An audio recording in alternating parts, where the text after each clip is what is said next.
Does God exist? Is there proof that God exists? Absolutely. Romans chapter 1, verse 20 says, "For since the creation of the world, God's invisible qualities, his eternal power and divine nature have been clearly seen, being understood from what has been made, so that people are without excuse." So Paul's telling us that all we have to do is just look around at creation itself. It's screaming God's fingerprints are all over it, that there's an intelligent designer, that there is a creator. And this goes, I mean, science is catching up with this now. Even Stephen Hawking had said that the universal rate of expansion, had it been off by 1 to 100th of a power, that the universe would have never expanded, it would have collapsed back on itself.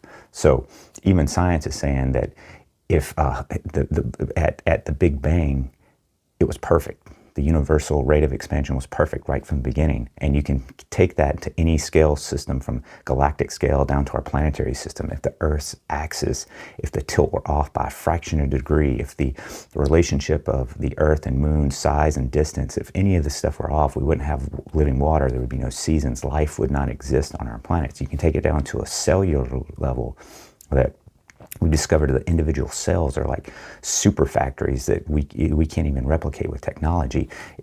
God's fingerprints are on everything around us, from the heavens to the galaxies, all the way down to the individual cells in our bodies. Psalm 19 verse 1 says, "The heavens proclaim the glory of God. The skies display his craftsmanship." I mean, science is catching up with this, with the fine-tuning of everything that exists. And you're going to hopefully start hearing more about this fine-tuning, because that is, the more science discovers, the more it points towards a creator. So this is great news. And there's a shift. People now aren't asking so much the question, is there a God? The question is, who is God? What is he like? And I've got good news, that you can find out who God is and what he's like. God became flesh in the man of Jesus Christ.